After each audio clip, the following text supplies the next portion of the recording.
You paid $130 for a bottle last week because the label told a story and you believed it. Meanwhile, the $30 bourbon sitting 3 shelves lower came from the same distillery, using the same mash bill, and aged in the same warehouse. The industry counts on you never making that connection. There are 6 American bourbons draining your wallet right now, and 4 alternatives quietly outperform everything above them without the theater. Number 6 might be in your cabinet at this exact moment. Bulleit Bourbon mastered the art of looking authentic without earning it. That thick, frontier glass and copper liquid scream Kentucky heritage and dusty saloons outside Tombstone. The reality lives in a London boardroom. Bulleit belongs to Diageo, the multinational spirits conglomerate behind Smirnoff, Captain Morgan, and Johnnie Walker. For over 2 decades, this brand built its reputation on bourbon it did not distill. They sourced from MGP in Indiana and Four Roses in Kentucky, blending someone else's whiskey into their own frontier fantasy.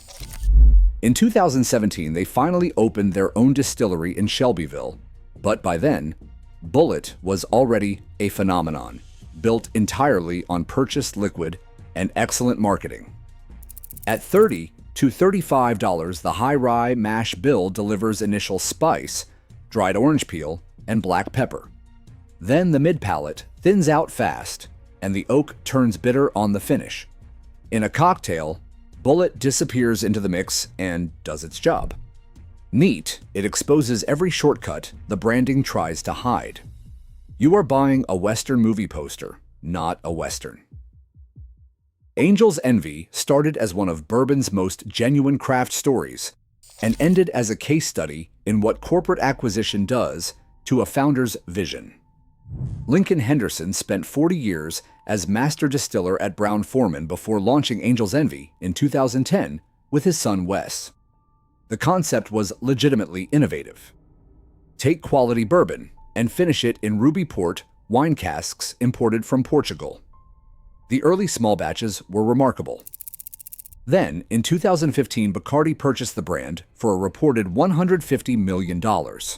Henderson had passed away 2 years earlier. He never saw what the deal would do to his legacy. Production scaled dramatically to justify that acquisition price. Today, Angel's Envy costs $50 to $60 and still delivers dried fruit, maple sweetness, and wine tannins that complement the bourbon base. But $50 to $60 now buys you assembly line finishing, not the meticulous work Henderson originally built his name on. That curved bottle and heavy glass still signal luxury. The liquid signals a brand that outgrew its soul to meet quarterly earnings targets. You are paying for Lincoln Henderson's ghost, not the bourbon his corporate successors engineered to scale. Jefferson's Ocean asks you to pay $60 to $90 because your bourbon went on a boat ride. Founded in 1997 by Trey Zoller, Jefferson's built its reputation sourcing bourbon from various Kentucky distilleries and applying creative finishing techniques. The Ocean series launched in 2012, with barrels loaded onto cargo ships crossing the equator. The bourbon rocks through temperature swings, soaks in salt air, and endures constant motion for months at sea. The marketing narrative is undeniably cinematic. The science behind whether any of that actually improves the liquid remains conveniently vague. Independent blind tastings consistently show tasters struggling to distinguish ocean expressions from standard $40 bourbon that aged on solid ground in Kentucky. What you taste is mild caramel, a faint briny quality that might be suggestion, and a finish that disappears faster than the story that justified the price. At $60 to $90, this is bourbon that requires a PowerPoint presentation to exist. If the liquid stood alone without the voyage story, it would sit comfortably at $30 and nobody would look twice. You are not paying for what is in the glass. You are paying for what the glass allegedly experienced. That is a souvenir, not a bourbon. Blade and Bow is what it looks like when a corporation digs up a legendary distillery's corpse and sells tickets to the funeral.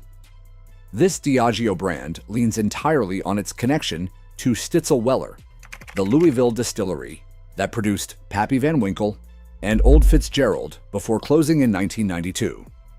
The marketing references a Solera aging system that allegedly contains whiskey dating back to Stitzel-Weller's final production days. How much of that original spirit remains in any given bottle is a question Diageo carefully avoids answering with numbers. At $50 to $60, Blade & Bow delivers soft vanilla, citrus, gentle spice, and a finish that trails off without making any impression at all. It is thoroughly unremarkable bourbon wearing a remarkable name. That old skeleton key design on the bottle and the Stitzel-Weller references do all the heavy lifting. The flavor does none. Diageo acquired the dormant distillery's assets and immediately recognized that nostalgia for Stitzel-Weller was worth more than any new bourbon they could produce. This is the same corporation that sold you Frontier Fantasy with Willett. Now they are selling you Stitzel-Weller ghost stories with Blade & Bow. Different costume, same playbook. Every dollar spent here is a dollar that could have purchased bourbon with its own identity instead of a borrowed one. Willett Pot Still Reserve is proof that bottle design can completely override common sense. That distinctive pot still-shaped glass container is one of the most photographed bourbon bottles on social media, and the #1 impulse purchase at the Willett Distillery gift shop in Bardstown. The problem is what that beautiful bottle actually contains. For years, Willett sourced bourbon from other Kentucky distilleries while their own distillate matured. The Pot Still Reserve expression, bottled at 94 proof, delivers sweet corn, mild caramel, and a thin finish that evaporates before you can process what you just tasted. At $40 to $50, it consistently under-delivers compared to every bottle within arm's reach on the same shelf. Willett's family estate single barrel releases, selected from their own distillate and often aged 8 years or more, are genuinely exceptional bourbons. The contrast makes Pot Still Reserve look even worse. The distillery clearly knows how to produce outstanding whiskey when they choose to. The Pot Still Reserve exists purely to capitalize on tourists who fall in love with the shape of the glass before they taste what is inside. Walk through the Willett gift shop on any Saturday and watch tourists line up to buy the Pot Still bottle because it photographs like art. Meanwhile, the family estate 4-year rye, sitting 3 shelves over at a similar price, is a genuinely transformative whiskey. The shaped glass sells itself. The straight bourbon behind it requires no explanation. Pappy Van Winkle at secondary market prices is the single dumbest purchase in American bourbon. At suggested retail, the Family Reserve lineup is worth every single cent. The 15-year expression carries a price around $120 to $150. The 20-year sits near $200. The 23-year reaches roughly $300. At those numbers, you are getting some of the most meticulously aged bourbon in existence, produced at Buffalo Trace using a wheated mash bill that develops extraordinary depth over decades. The 15-year delivers caramel, vanilla, dried stone fruit, leather, and polished oak in seamless harmony. The texture is impossibly silky. The finish evolves and lingers for minutes. This is bourbon that earned its mythological status through genuine craftsmanship and patience most distilleries cannot afford. But virtually nobody pays retail. Annual production is extremely limited. Bottles enter lottery and allocation systems that turn purchasing into performance art. The secondary market inflates those prices beyond any rational connection to what sits inside the glass. The 15-year sells for $1,000 to $2,000 on resale platforms. The 20-year commands $2,000 to $4,000. The 23-year regularly exceeds $5,000. At those numbers, you are no longer buying bourbon. You are buying status, Instagram content, and bragging rights. $5,000 worth of bourbon should deliver $5,000 worth of experience. Pappy Van Winkle, as extraordinary as it genuinely is, delivers a $200 experience inside a $5,000 transaction. The gap between those numbers is pure vanity. This is magnificent bourbon trapped inside a broken market. At retail, it is a masterpiece. At secondary prices, it is expensive proof that hype can override every piece of common sense you possess. If you find it at suggested retail, buy it immediately. If someone quotes you 4 figures, walk away and never look back. Before we get to the 4 bottles that deliver everything those 6 promised and failed to provide, if this kind of honesty saves you from one bad $70 purchase this year, subscribe to this channel. Old Forester 1920 sits on shelves at $55 to $65, and it delivers the Prohibition-era proof and richness that modern bourbon forgot how to make. This is Brown-Forman, one of Kentucky's oldest family-owned distilleries, bottling bourbon at 115 proof the way they did when the government allowed medicinal whiskey during Prohibition. The mash bill is Old Forester's standard recipe. Nothing exotic, but the proof and barrel selection transform it completely. Pour this neat, and the nose hits you with brown sugar, dark chocolate, cherry cola, and baking spice so concentrated it feels three-dimensional. The first sip coats your entire mouth. Caramel and vanilla up front, then toasted oak and cinnamon building intensity, then black pepper and leather on the back end, with a finish that lasts long enough to remind you what bourbon used to be before corporations watered it down. This is not polite bourbon. This is bourbon that demands your full attention and rewards it. At 115 proof, you can add water and customize the experience, or drink it neat and let it show you what power tastes like when it is balanced. $55 to $65 for this level of craft and intensity makes every $70 gimmick bottle look like the fraud it is. No boat rides, no port casks, no stories about barrels found behind fake walls. Just exceptional bourbon, properly, and bottled at a proof that respects the drinker. Old Forester 1920 is what Angel's Envy was supposed to be before Bacardi turned it into a production line. Wild Turkey Rare Breed costs $35 to $45 and consistently destroys allocated bottles in blind tastings.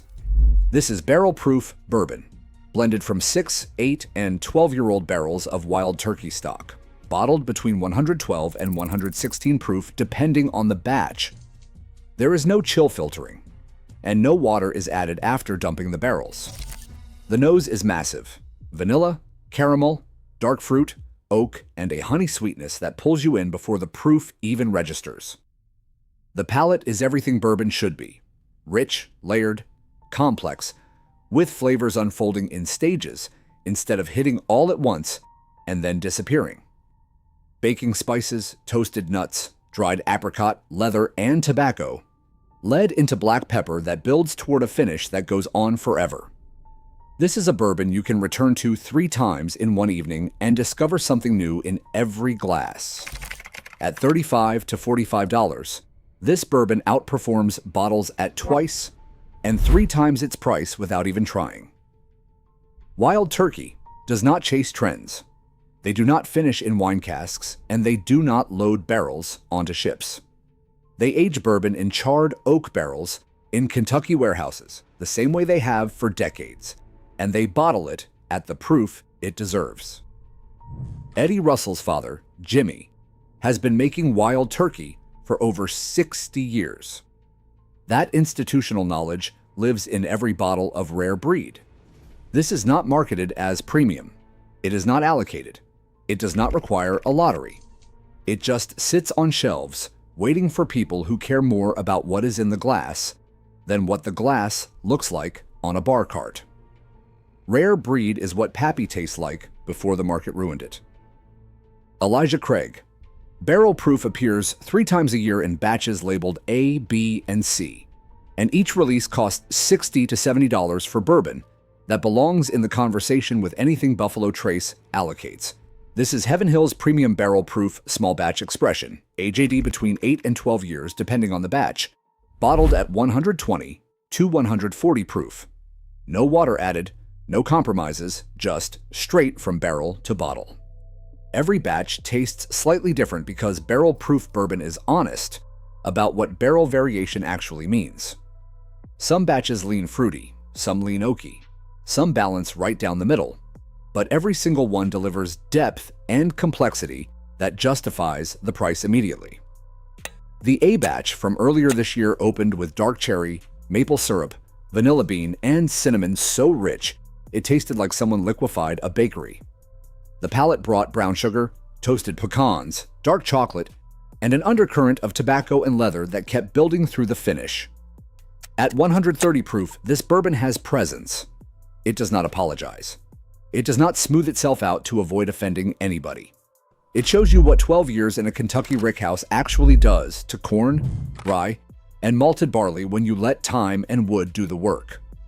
$60 to $70 for barrel-proof bourbon aged this long is the price premium whiskey should cost before hype and allocation games inflated everything.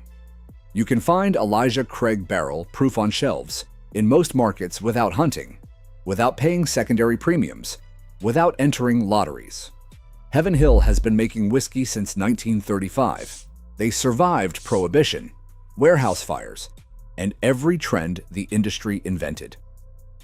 Elijah Craig Barrel Proof is what that experience tastes like when a distillery refuses to chase hype.